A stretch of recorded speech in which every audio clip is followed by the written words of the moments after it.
Because Seth does his thing, I am not absolved from doing mine. I would feel deprived if I did not continue with my own work.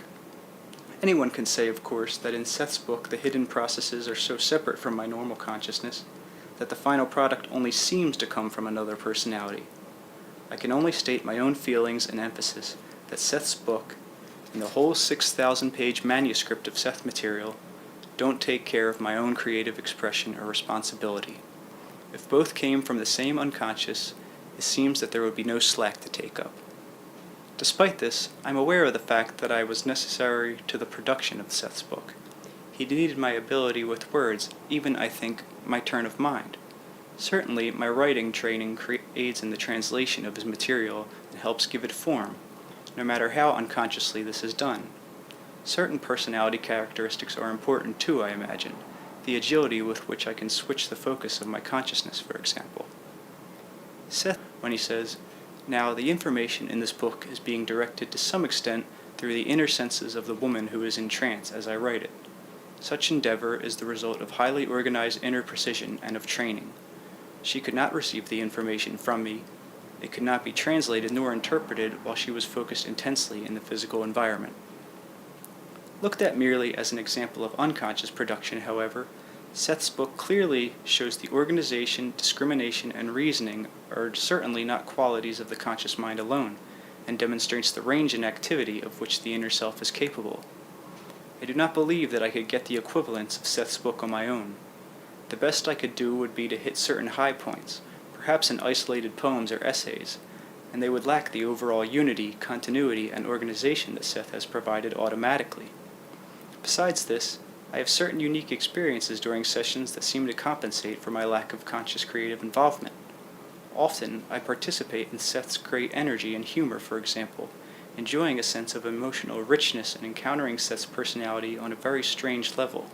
I feel his mood and vitality clearly, that they are not directed at me, but to whomever Seth is addressing at the moment. I feel them as they pass through me.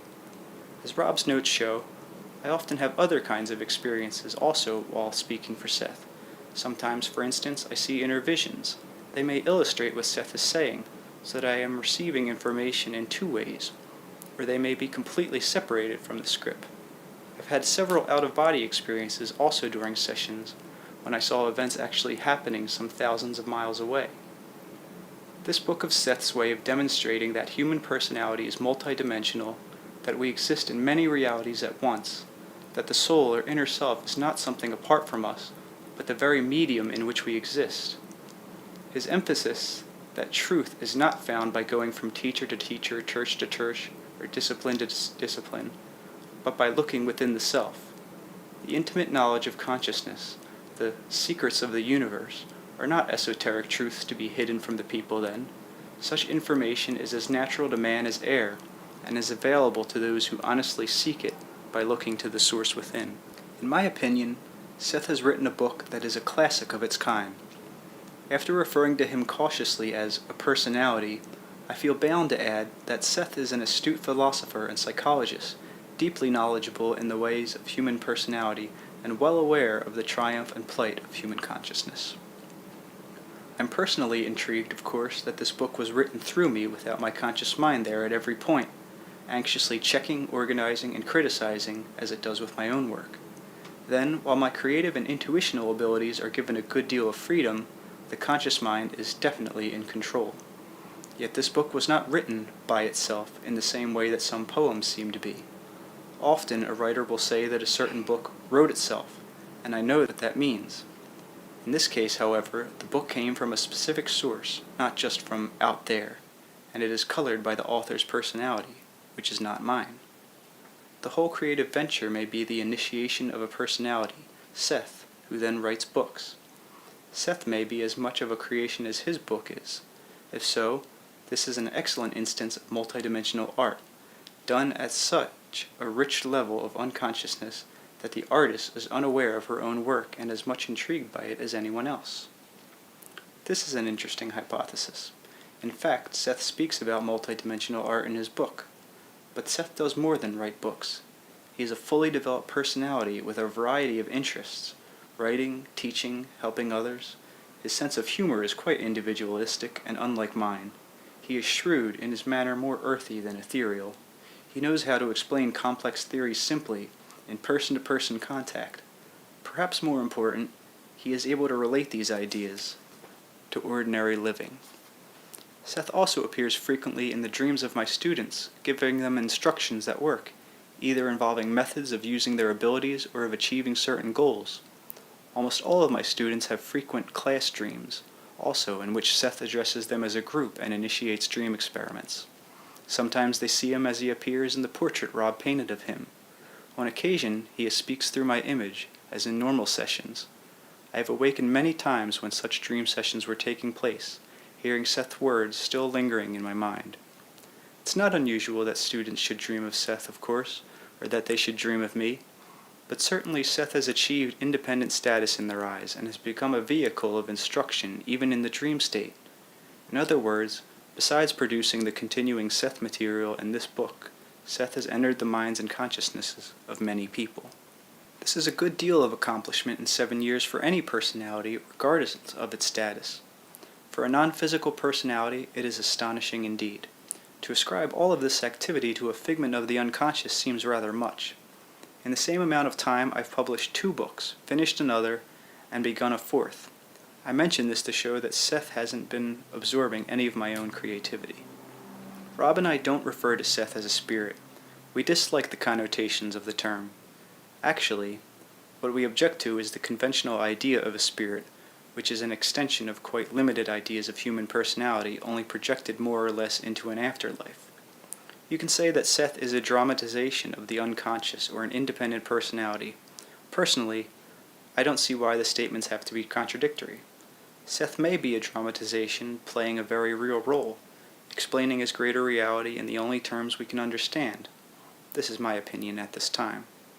First of all, to me, the term unconscious is a poor one, barely hinting at an actual open psychic system with deep intertwining roots, uniting all kinds of consciousness. A network in which we are all connected. Our individuality rises out of it, but also helps form it. This source contains past, present, and future information, only the ego experiencing time as we know it. I also believe that this open system contains other kinds of consciousness besides our own. Because of my own experiences, particularly with out-of-body states, I'm convinced that consciousness is not dependent upon physical matter. Certainly, physical expression is my main mode of existence right now, but I don't take this to infer that all consciousness must be so oriented. Only the most blind egotism, it seems to me, would dare define reality in its own terms or project its own limitations and experiences upon the rest of existence. I accept Seth's idea of multidimensional personality as described in this book because my experiences and those of my students seem to confirm it. I do think that in our open system of consciousness and unlimited source, there is an independent Seth who operates in quite different terms than we do. In what terms? Quite honestly, I don't know. The closest I've come to explaining my own views was in a short, intuitive statement I wrote for my ESP class as I tried to clear my ideas for myself and my students as well. Rob had told me about the speakers, as Seth calls them in this book, personalities who continually speak to man through the ages, reminding him of inner knowledge so that it is never really forgotten. This evocative idea inspired me to write the small piece which I am including here. It points up the framework in which I think Seth and others like him may exist. We come together in ways that we do not understand. We're composed of elements, chemicals, and atoms, and yet we speak and call ourselves by name. We organize about our inner stuff the outer stuff that coagulates into flesh and blood. Our identities, our personalities spring from sources we do not know. Perhaps what we are has always waited, hidden in the possibilities of creation, dispersed and unknowing, in the rain and wind that sweeps across Europe in the 13th century, in the heaving mountain ranges, in the clouds that rush through the skies of other. As dust particles we may have blown past Greek doorways. We may have been sparked on and off into consciousness and unconsciousness a million times, touched by desire, by yearnings towards creativity and perfection we barely understand. So there may be others now, like Seth, also without images, but knowing, others who have been what we are and more, often who remember what we have forgotten. They may have discovered through some acceleration of consciousness other forms of being or dimensions of reality of which we are also part. So we give them names who are nameless, as basically we are nameless, and we listen, but usually try to squeeze their messages into concepts that we can understand, cloaking them in worn stereotyped images.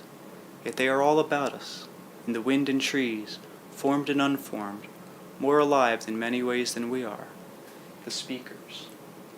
Through these voices, these intuitions, these flashes of insight and messages, the universe speaks to us, to each of us personally. You are being addressed, and so am I. Learn to hear your own messages, not to distort what you hear or translate it into old alphabets.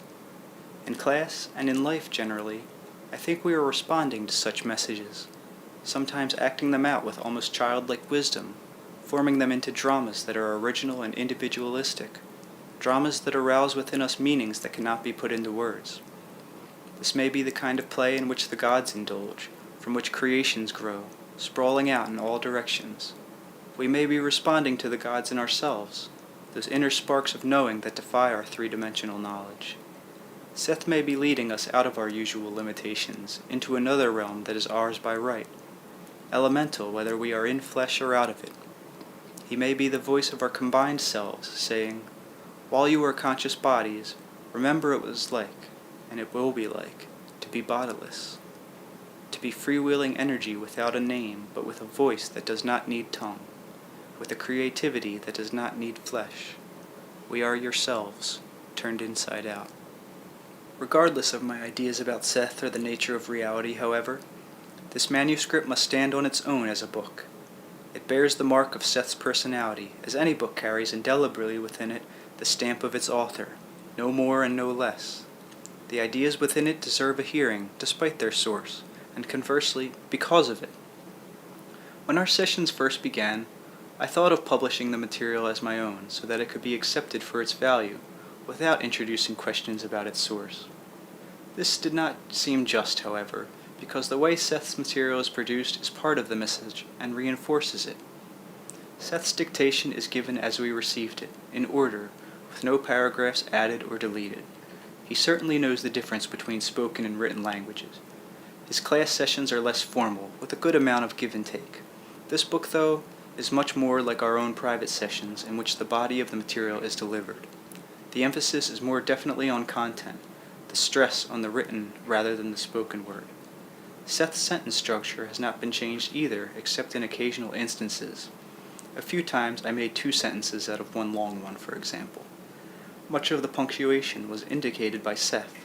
In such cases, we just inserted the hyphens, semicolons, and parentheses as he suggested, and deleted the directions themselves to avoid distracting the reader.